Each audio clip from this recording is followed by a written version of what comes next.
আসসালামু আলাইকুম, good morning DXN. তো আজকের আলোচনা থাকছে ডিএক্সএন লিডার্সদের জন্য, স্পেশালি যারা নিউ কামার আছেন, নতুন যারা ডিএক্সএন এ জয়েন করেছেন তাদের জন্য। অলরেডি আপনারা ক্যাপশনে দেখেছেন যে সেখানে মেনশন করা আছে ডক্টর লিমের হচ্ছে $1 মিলিয়ন একটা অ্যাডভাইস আছে। যে অ্যাডভাইসটাই হচ্ছে আমি আপনাদের সাথে আজকে শেয়ার করব। তো এই অ্যাডভাইসটা যখন ডক্টর লিম প্রথম আমাদের ইন্দোনেশিয়ার crown ambassador Jimmy and Shri কিডিংকে দিয়েছিল, তো তারা হচ্ছে সেই অ্যাডভাইস ফলো করেছে। এবং জিমি জিমির এখন হচ্ছে বর্তমান যে অবস্থা সেটা হচ্ছে কি উনি ডিএক্সএন এর ইনকাম দিয়ে ইন্দোনেশিয়াতে প্রতি মাসে চাইলে একটা করে বাড়ি কিনতে পারবে। তাহলে উনি হচ্ছে উনার ডক্টর লিমের অ্যাডভাইস ফলো করে কয়েক বছরে উনার অবস্থান কিন্তু এইরকমটা চেঞ্জ করেছে। তো যখন জিমি শুরু করেছিল ডিএক্সএন বিজনেস তখন তার এজ ছিল 60+। তো 60 বছরের বেশি তার বয়স ছিল তখনকার সময় সে আসলে ডিএক্সএন বিজনেস শুরু করে। এবং কিছুদিন পরে ডক্টর লিমে সেই অ্যাডভাইস ফলো করে তার বর্তমান অবস্থা হচ্ছে মাত্র যেটা বললাম যে সে চাইলে মাসে একটা বাড়ি কিনতে পারে ডিএক্সএন এর ইনকাম দিয়ে। তো আজকের এই ডক্টর লিমের এই অ্যাডভাইসটা আমরা প্রত্যেকেই অবশ্যই চাইবো ফলো করতে, কারণ আমরা প্রত্যেকে সফল হতে চাই এবং ডিএক্সএন এ আমরা যারা আছি অবশ্যই আমরা চাই আমাদের স্বপ্ন পূরণ করতে। তো আমরা যদি একটা গাইডলাইন বা কোনো একটা অ্যাডভাইস ফলো করি, ওই বিষয়টা যদি মাথায় রাখি তাহলে আমাদের চলার পথ কিন্তু আরো সহজ হয়। তো আজকের এই ভিডিওটা এবং আজকের এই আলোচনাটা আমার কাছে মনে হচ্ছে অনেকের জন্য অনেক বেশি হেল্পফুল হবে এবং আপনার লাইফের একটা বেস্ট ভিডিও হতে পারে এটা। কারণ হচ্ছে গিয়ে ডক্টর লিমের অ্যাডভাইস, আর সেকেন্ড হচ্ছে গিয়ে আপনি যদি বুঝার অ্যাবিলিটি যদি আপনার ভেতরে থাকে, আপনি যদি মাইন্ড সেট আপ করতে পারেন, তাহলে আসলে এই একটা একটা অ্যাডভাইজই হচ্ছে গিয়ে আপনি ফলো করলে আপনার জীবন চেঞ্জ করতে পারবেন। তো আমরা প্রত্যেকেই চাই আমাদের স্বপ্নগুলো পূরণ করতে। তো এই হচ্ছে বিষয়। তো ডক্টর লিমে সেই অ্যাডভাইসটা ছিল এরকম যে জিমির ঘটনা দিয়ে আমি শুরু করি।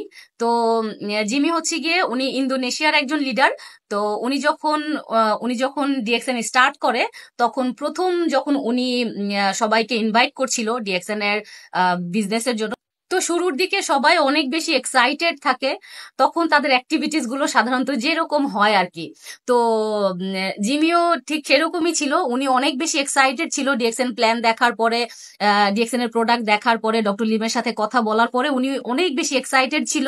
তো উনি ইন্দোনেশিয়াতে গিয়ে উনি একটা প্রোগ্রাম অ্যারেঞ্জ করে। সেই প্রোগ্রামে হচ্ছে উনি 250-র মতো উনার ফ্রেন্ডস, উনার যত রিলেটিভস আছে, যত পরিচিত, উনি যতটা পেরেছে 250 মানুষকে উনি ইনভাইট করেছে। বড় হল রুম ভাড়া নিয়ে উনি চেয়েছে যে সেখানে ডিএক্সএন এর মার্কেটিং প্ল্যান দেখাবে এবং সবার সাথে বিজনেস শেয়ার করবে। তো এই ছিল বিষয়। এখন সেই প্রোগ্রামে উপস্থিত হয়েছিল হচ্ছে গিয়ে মাত্র 3 জন। তো মাত্র 3 জন এসছে। এখন উনি তো সেটা দেখে প্রচন্ড রকম মন খারাপ, স্বভাবতই যেটা হওয়ার কথা। আর নতুন যখন বিজনেস শুরু করে সবাই অনেক এক্সাইটেড থাকে, সবাই অনেক বেশি আশা করে। তো এরকম ছিল। তো যখন 3 জন মাত্র প্রোগ্রামে অ্যাটেন্ড করলো, তো তার মধ্যে 2 জন হচ্ছে তো উনি আলোচনা শুরু করলো ডিএক্সএন এর মার্কেটিং প্ল্যান বা ডিএক্সএন এর বিষয়ে আলোচনা শুরু করার পরে যখন প্রোগ্রাম চলছিল তখন 2 জন উঠে ওয়াশরুমে যাবে বলে গেছে, আর তারা আর আসেনি। তার মানে হচ্ছে তারা সেই জায়গা থেকে তারা সেই জায়গা থেকে লিভ নিতে চেয়েছে। তো এই হচ্ছে বিষয়। তো 2 জন ওয়াশরুমে গেল আর আসলো না, তার মানে প্রোগ্রাম হচ্ছে 0 রেজাল্ট। তো উনি কি করলো, সেকেন্ড টাইম অনেকদিন পরে আবার চিন্তা করলো যে ঠিক আছে উনি আবার চেষ্টা করবে। তো চেষ্টা করার আগে উনি আবার মালয়েশিয়াতে গেল, গিয়ে ডক্টর লিমের সাথে কথা বললো যে আমি এরকম এরকম প্রোগ্রাম অ্যারেঞ্জ করতে চাচ্ছি, এভাবে এভাবে করতে চাচ্ছি, তো আমি কাজ করি। তো উনি কি করলো, সেখানে আবার গিয়ে সেকেন্ড প্রোগ্রাম অ্যারেঞ্জ করলো। সেকেন্ড প্রোগ্রামের একই কন্ডিশন, এরকম করে সরি। তো এরকম করে উনি হচ্ছে 4টা প্রোগ্রাম অ্যারেঞ্জ করেছে। 4টা প্রোগ্রাম অ্যারেঞ্জ করার পরে 4টারই রেজাল্ট 0। তো এর পরে হচ্ছে গিয়ে উনি, যেহেতু উনার বয়স প্রায় 60-এর উপরে ছিল তখন, এর আগে হচ্ছে উনি বেশ কিছু কোম্পানিতে কাজ করেছে। তো আর মানুষের আসলে তখন মোটিভেশন থাকে না। শুরুর দিকে যখন সে অনেক বেশি এক্সাইটেড থাকে, রেজাল্ট যখন না আসে তখন সে আসলে ডিমোটিভেট হয়ে যায়। তো উনিও সেরকম ছিল। এরপরে হচ্ছে উনি 5th টাইম ডক্টর লিমের সাথে দেখা করতে গেল, গিয়ে বলতেছে ডক্টর লিম আমাকে দিয়ে হয়তো এই বিজনেস আর হবে না, আমি আসলে পারছি না, না? তো লাস্ট আপনি আমাকে একটা অ্যাডভাইস দেন, যে অ্যাডভাইস দিলে আমি আসলে কিছু একটা করতে পারবো, যদি হয়তো ভালো, আর না হলে কোনো সমস্যা নাই, আমি মানে হচ্ছে আমি এটা ছেড়ে দিব। তো ডক্টর লিম ওনাকে যে অ্যাডভাইসটা দিল, যেটা আসলে আমরা আমাদের জন্য এক্সাইটিং একটা মোমেন্ট এখন, তো সেটা হচ্ছে গিয়ে ডক্টর লিম বলল যে জিমি তুমি হোটেলে যাও, গিয়ে হট শাওয়ার নিবে, হট শাওয়ার নেওয়ার পরে রিল্যাক্সে ঘুমাবে, ঘুম থেকে উঠে এরকম তো এরকম হচ্ছে গিয়ে তুমি 2-3 দিন সময় নিবে, আরাম করবে, কোনো মাথায় কোনো টেনশন রাখবে না, তুমি শুধু হট শাওয়ার নিবে, খাবে, ঘুরবে আর ঘুমাবে, তুমি 2-3 দিন এরকম সময় নাও। এরপরে তুমি ইন্দোনেশিয়ায় ফিরে যাও, গিয়ে তুমি যা করছিলে তা আবার শুরু করো, তা বারবার করো। কারণ তুমি এমন একটা সিস্টেমে আছো, এমন একটা কোম্পানিতে আছো যেখান থেকে তোমার রেজাল্ট আসবেই, শুধুমাত্র তুমি তোমার অ্যাক্টিভিটিস কন্টিনিউ করে যাবা। তুমি 4টা প্রোগ্রাম করেছো, সেখান থেকে তুমি আজকে হতাশ হয়ে গেছো, এটার দরকার নেই, তুমি তোমার কাজ তুমি কন্টিনিউ করে যাবা। কে আসলো, কে আসলো না, কোন কোন প্রোগ্রামটা সাকসেসফুল হলো, কোনটা হলো না, তুমি সেটাকে মাথায় রাখবা না। তোমার কাজ হচ্ছে গিয়ে তুমি সবাইকে ইনভাইট করবা, তুমি সবাইকে প্রোগ্রামে ডাকবা, তুমি তোমার মার্কেটিং প্ল্যান দেখাবা, তুমি ডিএক্সএন এর কথা বলবা, তুমি তোমার কাজ করবা। তার মানে তোমার যে অ্যাক্টিভিটিস